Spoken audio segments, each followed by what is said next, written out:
Info Afrique sur AL24 News, bienvenue à tous.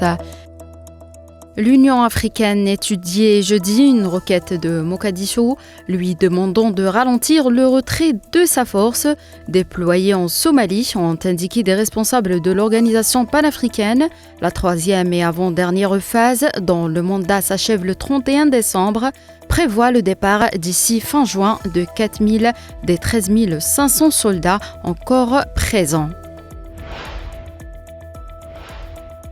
Un total de 656 soldats récemment formés pour renforcer la lutte contre le groupe terroriste Boko Haram ont été présentés au drapeau lors d'une cérémonie à la base du 1er bataillon d'intervention rapide à Salak, dans la région de l'extrême nord du Cameroun, ont rapporté hier des médias.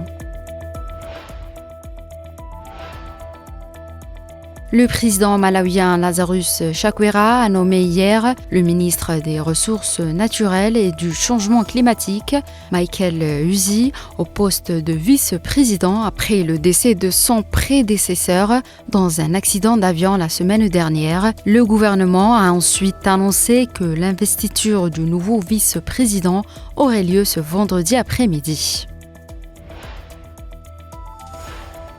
Alors que les agences de l'ONU alertent contre un risque accru de violence ethnique, le conflit au Soudan continue de provoquer des déplacements internes ainsi que des déplacements ultérieurs de réfugiés et de demandeurs d'asile érythréens vers les pays voisins.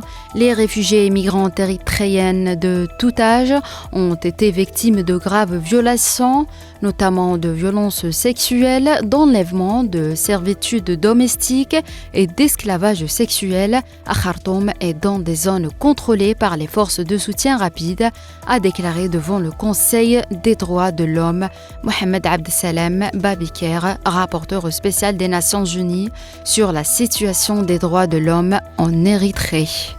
C'est la fin de l'Info Afrique, merci de l'avoir suivi.